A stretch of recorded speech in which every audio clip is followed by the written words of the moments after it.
بسم الله الرحمن الرحيم. الحمد لله رب العالمين والصلاة والسلام على سيد المرسلين. أما بعد فأعوذ بالله من الشيطان الرجيم. بسم الله الرحمن الرحيم. الحمد للہ آفیشیل یوٹیوب چینل شاہ ٹی وی کے تحت ہماری خصوصی رمضان ٹرانسمیشن میں ایک حدیث ایک نور کے تحت آج ہم ایک بار پھر آپ کی بارگاہ میں حاضر ہیں ایک حدیث لے کر، اور وہ حدیث حضرت انس رضی اللہ تعالی عنہ سے مروی ہے۔ عن انس عن النبي صلی اللہ تعالی علیہ وسلم قال ثلاث من كن فيه وجد حلاوة الإيمان أن يكون الله ورسوله أحب إليه مما سواهما وأن يحب المرء لا يحبه إلا لله وأن يكره أن يعود في الكفر كما يكره أن يقذف في النار رواه البخاري۔ حضرت انس رضی اللہ تعالی عنہ سے روایت ہے، وہ فرماتے ہیں کہ اللہ کے رسول صلی اللہ تعالی علیہ وسلم نے ارشاد فرمایا کہ جس شخص کے اندر یہ تین چیزیں ہوں گی وہ ایمان کی مٹھاس کو پالے گا،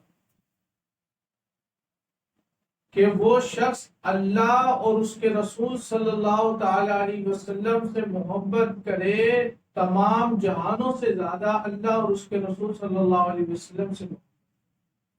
دوسری چیز کیا ہے؟ وہ یہ کہ وہ شخص کسی دوسرے شخص سے محبت کرے صرف اللہ کی رضا کے لیے۔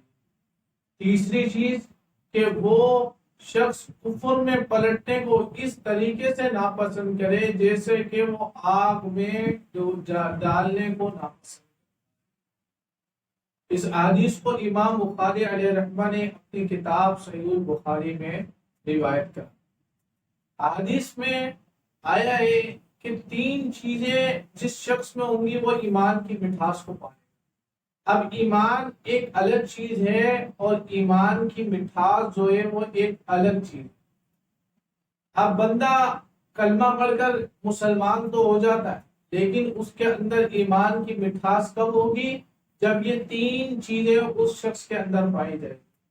اب اس کو کچھ اس طریقے سے سمجھے، صحت مند شخص کو چینی کی جس طریقے سے مٹھاس ہو، تو اب یہ ایمان ایک الگ چیز ہو گئی اور ایمان کی جو مٹھاس ہے وہ ایک الگ چیز ہو گئی۔ اب حضور کا فرمان ہے کہ جس مومن کے اندر یہ تین چیزیں ہوں گی وہ ایمان کی مٹھاس کو قبول کرے۔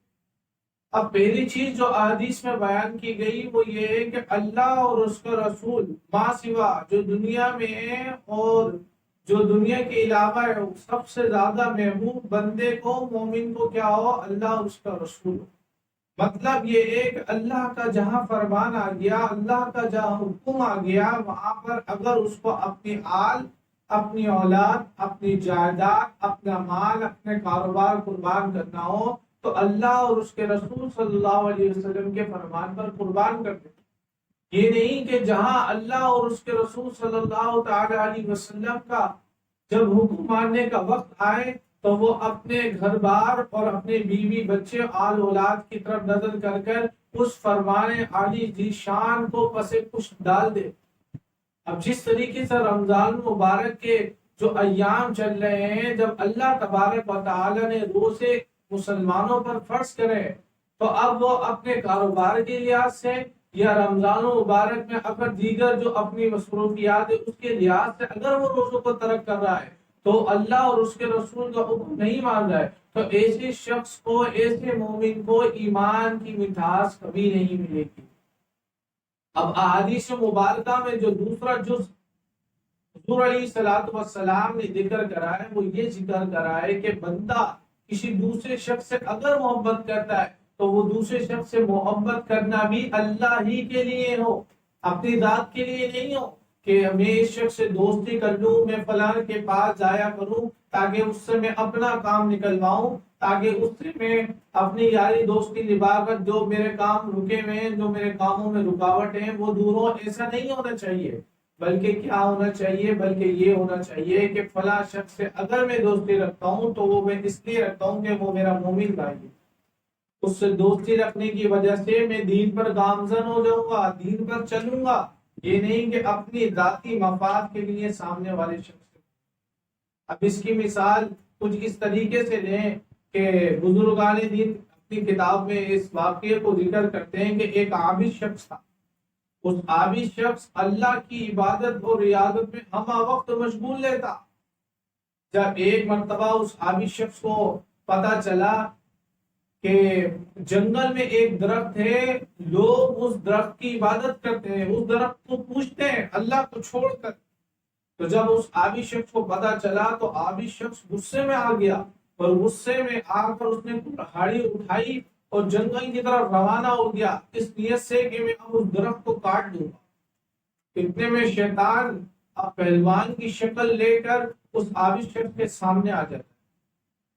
جب پہلوان کی شکل لے کر شیطان اس عابد شخص کے سامنے آتا ہے تو عابد شخص کو شیطان روکتا ہے کہ بھائی تم وہ درخت کاٹ نہیں سکتے میرے ہوتے ہوئے۔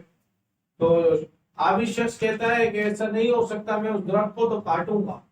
تو ایسے میں ان کے درمیان آپس میں لڑائی ہو جاتی ہے، تو وہ عابد شخص اس شیطان پہلوان کو اٹھا کر زمین پر پٹک دیتا ہے اور اس کے سینے میں بیٹھ جاتا ہے۔ تو شیطان اپنا دوسرا جو مکر ہوتا ہے، دوسرا فریب، اپنا دوسرا جال ہوتا ہے، اس عابد شخص پر پھینکتا ہے۔ وہ کہتا ہے کہ بھائی تم یہ درخت کاٹ کے کیا کرو گے؟ تم ایک کام کرو، مجھ سے روزانہ کی ایک اشرفی لے لیا کرو، اپنی عبادت اور ریاضت میں مشغول رہو، اس اشرفی سے خود بھی چیز خرید کر کھاؤ، دوسروں کو صدقہ کرو تاکہ تمہارے اندر جان آئے۔ تو اب کیا ہوتا ہے کہ وہ عابد شخص اس شیطان کے مکر و فریب میں آ جاتا ہے۔ جب عابد شخص شیطان کے مکر و فریب میں آ جاتا ہے تو وہ اٹھتا ہے اپنی ریاضت کے لیے، اپنی عبادت کے لیے، دوبارہ اپنی جو پہاڑ ہوتا ہے اس کی طرف رخ کر لیتا ہے۔ اب 1 2 3 4 دن تک عابد شخص عبادت کر رہا ہوتا ہے، تو 4 دن تک اس کے پاس کیا اشرفیاں آتے رہتی ہیں کہ جب 3 4 دن گزرتے ہیں تو شیطان اس عابد شخص کے بعد اشرفی لے کر ہی نہیں جاتا۔ اب اس عابد شخص کو بڑا غصہ آتا ہے، اب وہ کہتا ہے اب میں کلہاڑی لے کے جاؤں گا، اس درخت کو تو میں کاٹ کے ہی رہوں۔ اب جب عابد شخص دوبارہ جنگل کی طرف لوٹتا ہے، دوبارہ شیطان پہلوان کی شکل میں آتا ہے، دوبارہ گتم گتا ہوتے ہیں، تو پھر کیا ہوتا ہے؟ پھر یہ ہوتا ہے کہ وہ جو شیطان پہلوان ہے اس عابد شخص کو اٹھا کر پٹک دیتا ہے اور زمین پر مار دیتا ہے اور اس کے سینے پہ چڑھ جاتا ہے۔ تو عابد شخص بالکل ہکا بکا ہو جاتا ہے، وہ کہتا ہے ایسے کیسے ہو سکتا ہے؟ تو شیطان اس عابد شخص کو کہتا ہے کہ پہلے جب تو درخت کاٹنے نکلا تھا تو اللہ کی رضا کے لیے نکلا تھا، لیکن اب جب تو درخت کاٹنے نکلا ہے تو اپنی اشرفیوں کے لیے نکلا۔ تو یہ جب بندہ دوسرے شخص سے دوستی رکھے، محبت کرے تو صرف اللہ کی رضا کے لیے کرے، یہ نہ ہو کہ اس سے دوستی کروں گا تو میرے کئی مفاد اس سے متعلق ہو رہے۔ اب تیسری حدیث کا جز کیا ہے؟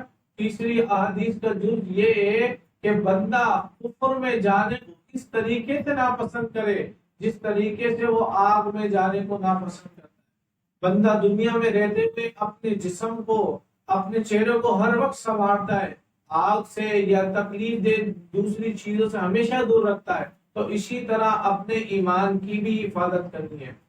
اگر ہم دنیا کی طرف دیکھیں تو ایمان کے ڈاکو بڑے گھوم رہے ہیں، ایمان پر حملہ کرنے والے ہمہ وقت جو ہے وہ اپنی جو مشن ہے اس پر گامزن ہے۔